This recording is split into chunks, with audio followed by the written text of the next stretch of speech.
One of the biggest concerns team leaders have, especially new team leaders, is not having a clear understanding of their role and all their responsibilities.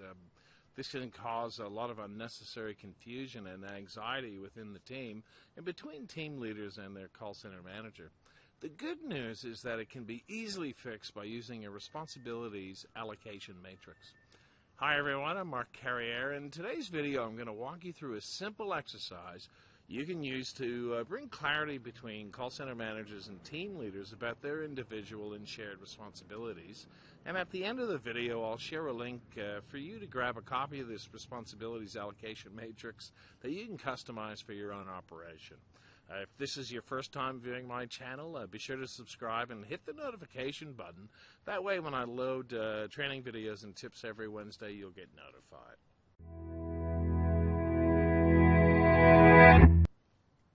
Having managed call centers and consulted with small to large businesses around the world for 35 years, and especially having owned a call center myself, I can't tell you how many times I've seen all the finger pointing and refereed arguments between call center managers and team leaders, claiming it was the other person's responsibility when something got missed and things went pear-shaped. Usually the problem came down to a misunderstanding between the call center manager and team leader, usually a new one, because there wasn't a clear understanding between them of each of their responsibilities. And to complicate things even further, there are some shared responsibilities that they both need to be clear about so that there isn't any confusion about who's supposed to do what and when. Years ago, I participated in an exercise with my direct reports when I was the marketing general manager at one of the world's largest hotels, and it really brought clarity to us about our roles and responsibilities. I found this exercise really useful, and I created one for the call center area.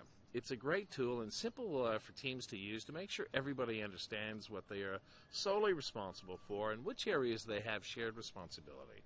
So let me show you the model and how it works.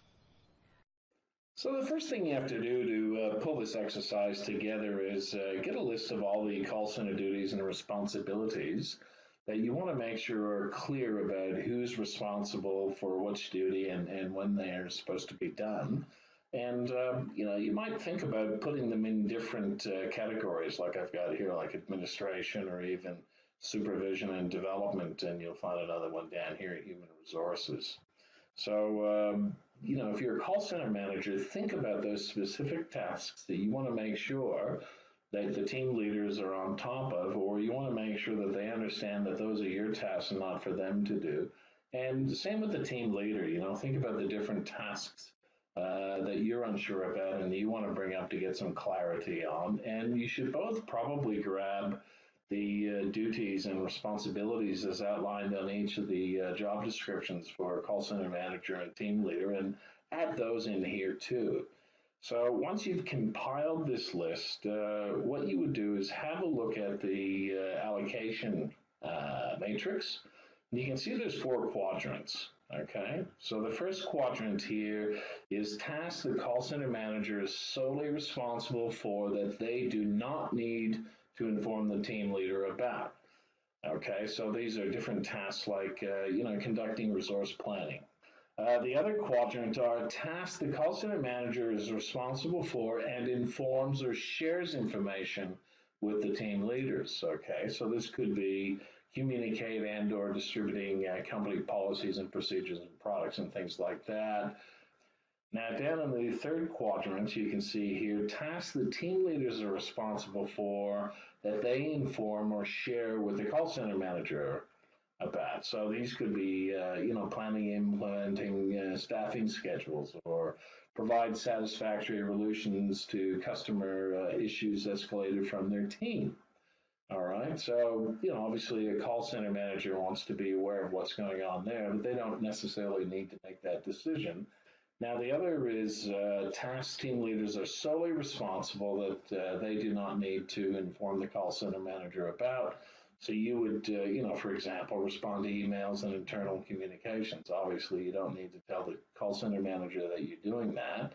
So what you want to do is, you can do it one of two ways. You can go get some butcher paper and stick it up on the wall and start going through the list and deciding and discussing and being clear about which quadrant it goes into, or you can just go on and get a big screen and just copy and paste these things into each of the different areas.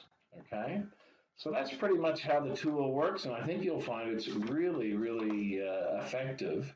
And when you've got it done, what you should do, call center manager particularly, is they should take it to their boss and give them the completed matrix. Make sure they go over it and they're clear on what's going on there, and get them to sign off on it. And then when that happens, just grab a copy of that signed off matrix and then hand it out to all the team leaders. And that way there should be no confusion going forward. And if there is, or people aren't sure what they should be doing, they can refer back to the list. And particularly useful when you bring new team leaders on board, so you can share that and go through that with them as well as part of their induction or training section. Love to hear what you think about the responsibilities allocation matrix, so please leave a comment below, and if you have any questions, just list them there too, and I'll be sure to answer all your questions. And if you like this video, please do me a favor and hit the like button, and if you think it can help somebody, feel free to share it with them. And as I promised, if you'd like a copy of the matrix for yourself, I'll leave a link for you in the video description below, so you can go grab it and customize it.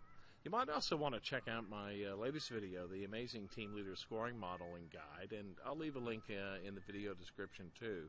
So be sure to check it out. I think you'll find it really useful. And be sure to subscribe to my channel and hit the notification bell, because I post new team leader training videos and tips every single Wednesday. And when a new video has been uploaded, you'll get notified. So thanks again for watching, and I'm looking forward to seeing you all next time.